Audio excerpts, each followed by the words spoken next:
from PBS NewsHour. Fani Willis's Georgia election case will proceed, and other things to know about Trump's trials. Our District Attorney Fani Willis will continue to lead the Georgia election interference case against former President Donald Trump. Right? So, wow. Glad that's all over with. Back to election interference. What? I mean, we saw this coming a mile away. As soon as it became clear that she was completely crooked, right, which wasn't hard to see, but were if she stayed on the case, as she apparently is, we were just going to go back to a regular old orange man bad trial? How did you expect this to end? But the top prosecutor, a man she had a romantic relationship with, is stepping aside. His resignation came after the judge said one of them had to go for the trial to move forward. It's totally a serious trial now. Back to our regularly scheduled program. And, I mean, quite clearly it's all nonsense, but this literally taints all of the other weirdo lawfare attacks, right? It becomes crystal clear. If you weren't paying attention before, now it's abundantly clear that it's all tainted. Development was just one of many this week in the multiple cases against the former president. So we turn again to our William Brangham, who's been covering them all. William, good to see you. Great to see you. So the judge in this case basically said to Fani Willis, okay, I'm not removing you, but your lead prosecutor cannot stay on. Help us understand the judge's rationale here. The judge basically split this right down the middle. This is not what Trump and his lawyers wanted. They wanted Fani Willis taken off the case. Of course, it's all nonsense to begin with, but this is almost worse, right? Like, it becomes crystal clear to everybody that even the DA, in its last vestiges to hold on to power in deep blue Fulton County, he just makes this cowardly play to take her boyfriend off the case. And now what? She's going to bring in a replacement and they're just going to get back to their regularly scheduled program? It's all complete nonsense. How could anybody take this serious from day one? It's crazy. And the whole case to be dismissed. That is not happening now.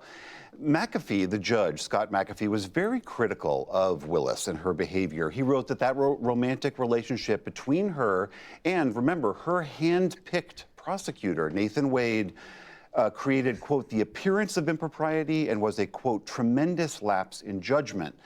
I mean, she's completely rogue. She has not a second thought about anything. They're so far out there. Tiffany Henyard, Tish James.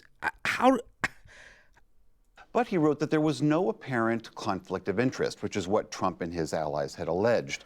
So judge said, Fani Willis, you and your entire team have to leave, or Nathan Wade has to leave. Wade left today, so the case will proceed. So this has definitely left an almost indelible ethical stain on her and her judgment and her office. But it doesn't really... And every other lawfare attack. It's all... I mean, just throw in the towel, guys. You gave it a good shot. Spend this time, go back to the drawing board, come up with another scheme, maybe tweak the plans a tiny bit so people like it, and just sit this one out. It's embarrassing. Change the fundamental legal case that she's brought against Trump and his allies. So Willis stays on, but on those legal fundamentals, this is the same judge that earlier this week tossed out 6 of the charges that Willis had filed against Mr. Trump and his associates. What should we know about what happened? And that should have been a clear, it was obviously 50-50, right? Nobody knew. If we were looking at the facts, if the judge were looking at the facts, he would clearly say, this is nonsense, get out of here. But he didn't, and this is crazy. What happened there? Right. Trump and his allies argued that there was some vagueness in some of the charges. Remember, this is the case. Okay. So when the judge dismissed 3 charges or 6 charges or whatever it was, that was clear that from this 50-50, fence sitter guy in deep blue Fulton, that was clear that he was going to allow her to stay on, right? Like, why drop the charges and then come back the next day and say, oh, well, you're gone anyways? It was all so weird. About election interference in Georgia. And these charges involved allegations that Trump and his... I'm sorry, go back a couple seconds. Oh, election. And this is, I'm speechless. Laughable. Some of the charges. Remember, this is the case about election interference in Georgia. And these charges involved allegations that Trump and his cohort were pressuring state elections officials to violate their constitutional oaths of office by basically making it so that Joe Biden did not win Georgia when he in fact did.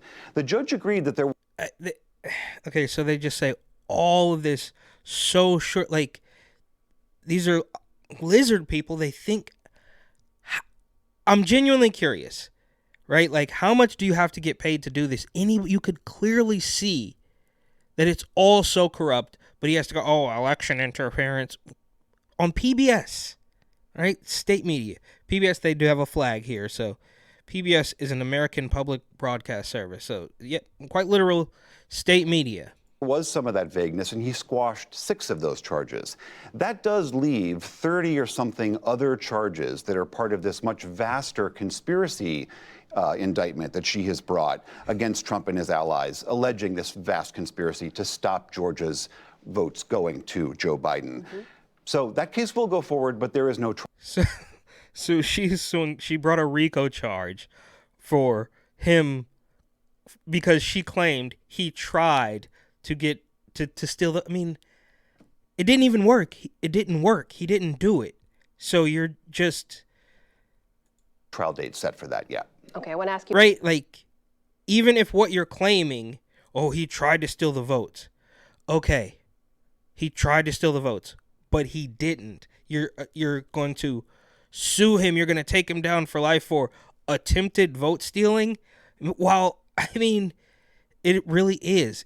There is no better description than the backwards, bizarro clown world. It's crazy. About another case. This is the so-called hush money case in New York involving Stormy Daniels. That was supposed to be the trial that went first.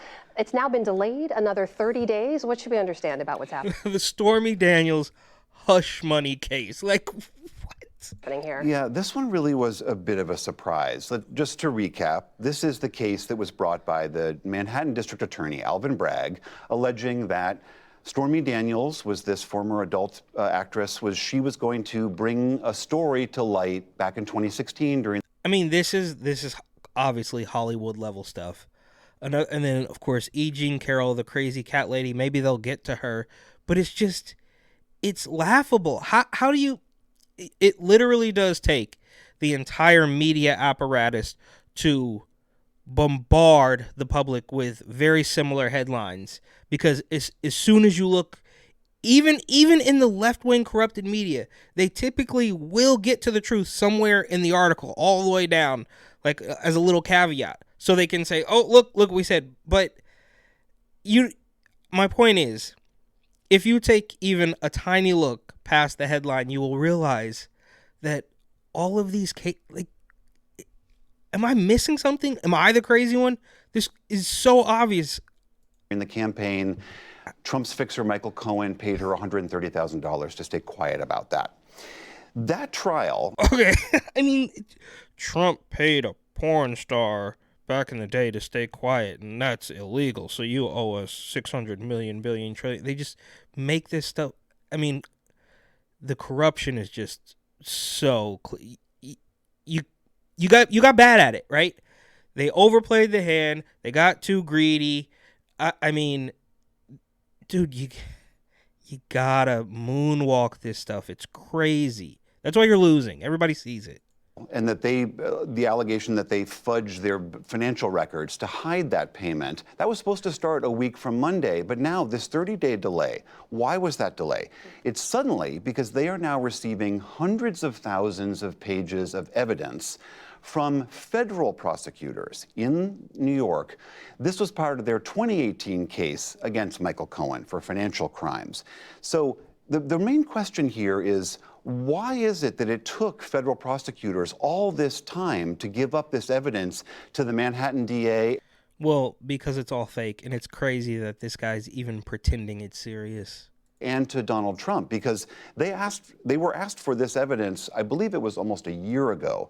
So many former prosecutors are wondering what the hiccup was here. I talked to one very senior former Department of Justice official from New York, he was quite lacerating in his criticism, calling this an inexcusable lapse.